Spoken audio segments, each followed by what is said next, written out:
Heyo, welcome Ratlings. I am Paranoid Rat and I draw stuff. Ah, yes, embarrassing middle school characters. We all know them, love them, want to burn them and scatter their ashes into the ocean. As much as I want to do that, I apparently want to suffer more, and have therefore dragged them from the depths of hell to revive, redesign, and redeem myself. Who's with me? All the characters I'm going to draw in this video were a few of my first human characters I made when I was 12, I think. I had a few others, but I didn't really like them very much and didn't really stick with their stories. But this was the story that I sold my soul to and decided I was going to write a book and publish by the time I was 16. Spoiler alert, that did not happen.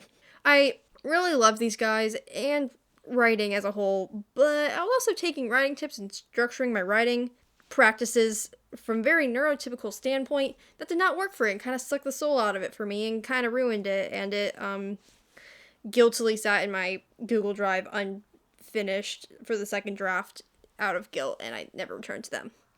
Anyways, I'm back, and I'm going to give them the love that they deserve. So today I'm going to dig their corpses from the metaphorical earth that is my Instagram page and Google Drive to resuscitate them with new life. The first drawing I'm going to do is the main character, obviously. Her name is Arlin. For some background on the story, it was a fantasy world about shapeshifters.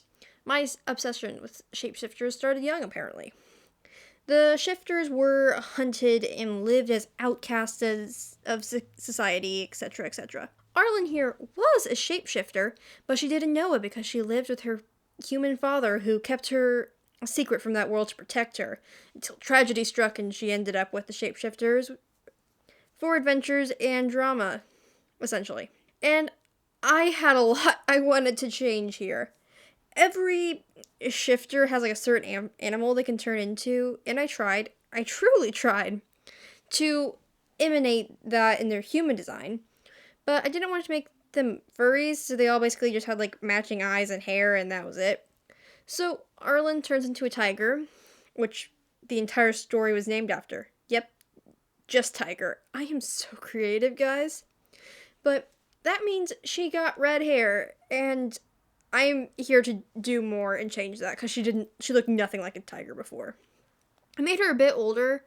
I think she's been like 13 in the original. I don't know, I wanted to make her older. And I wanted to change her body type to reflect like the tiger attributes. It'd be stronger and thicker and more muscular than this thing. Because look at a tiger, these things are not small. They got muscles.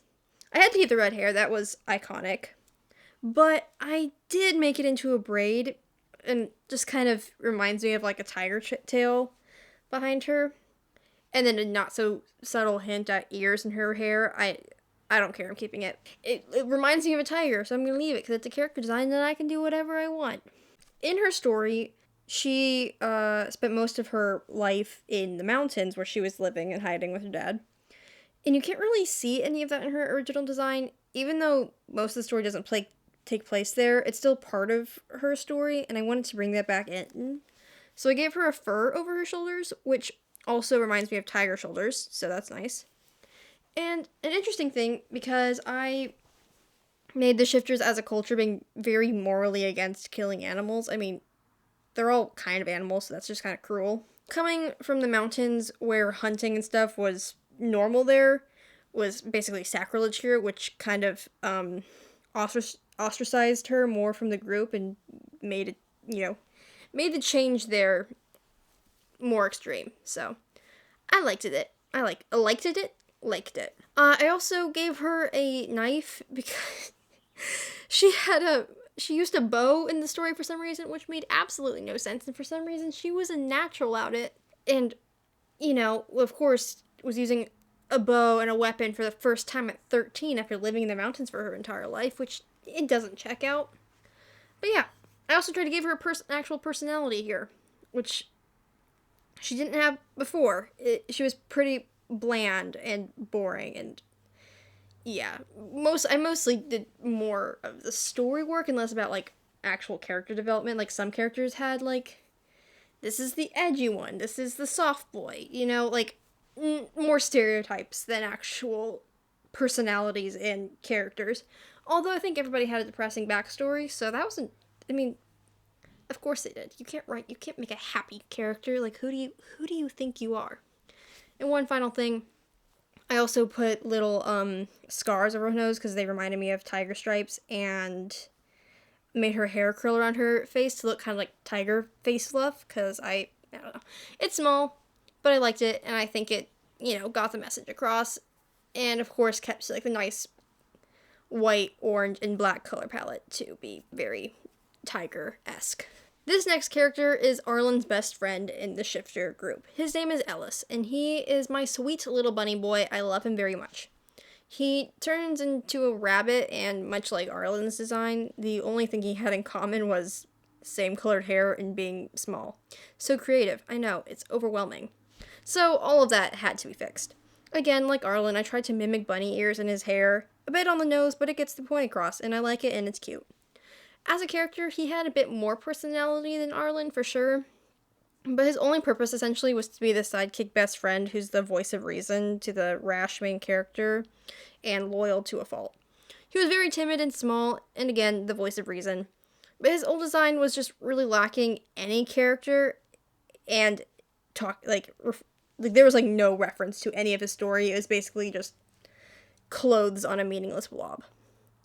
If I remember correctly, his parents were killed by hunters, and he was taken in by the medicine woman of the Shifter camp, who I actually really liked Ginevra, who's the medicine woman, and I'm actually gonna do I'm gonna do a part 2 video where I actually redesigned her in that, so look forward to that.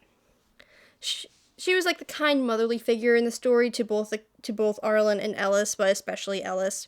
He was her assistant/apprentice and helped a lot with the patients, and was very good with medicine stuff, so I gave him a pouch full of herbs and things, and, medical equipment they have in the forest, just to sprinkle a bit more of what he has going on.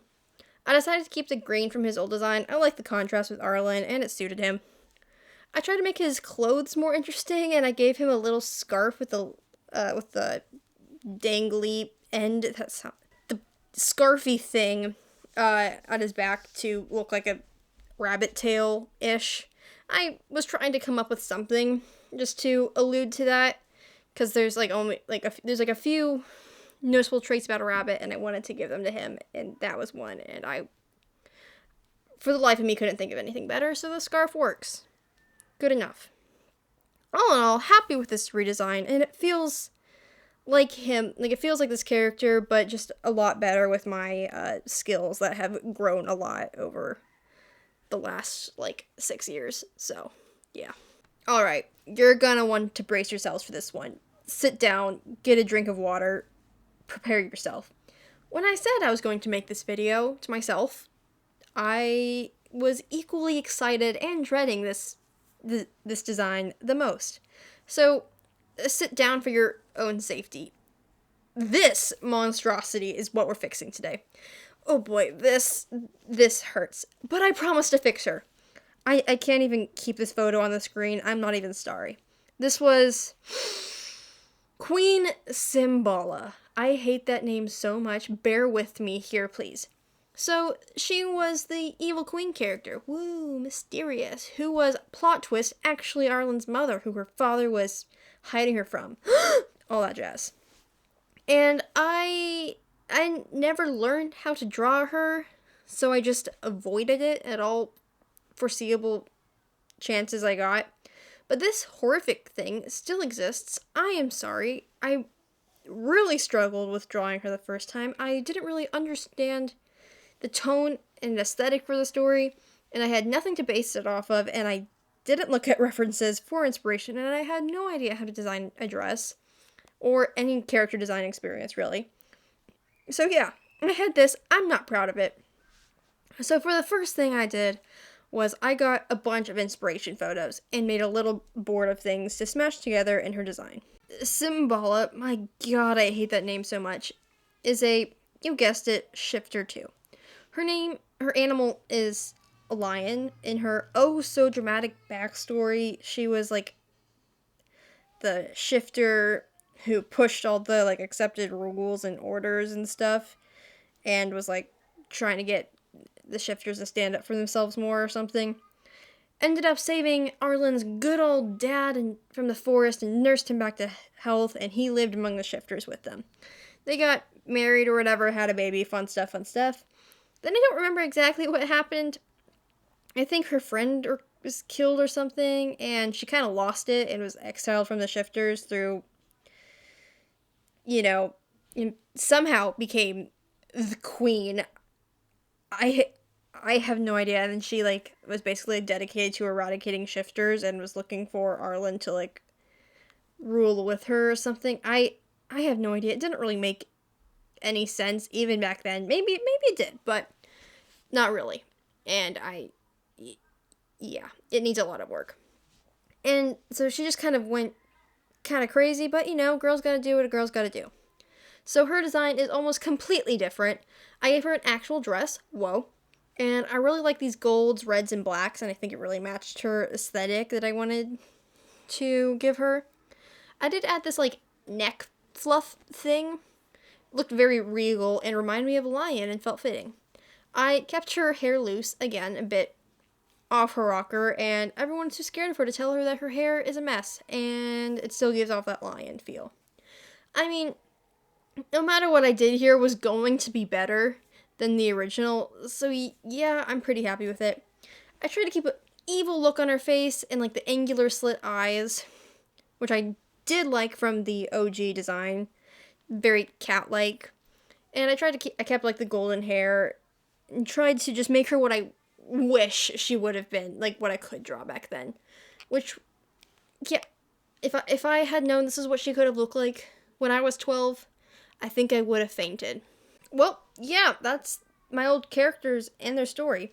It was fun revisiting these and doing them justice, and I think they are certainly better. If they weren't better than the original, I think I'd have another existential crisis. So we're good for today. I am going to do a part 2 and I want to do more videos, relooking at my old characters and stories and art and stuff to fix them. I have more characters in the story, and I want to do a video on them, because it's fun. I don't care if you guys don't like it. I'm doing it anyways.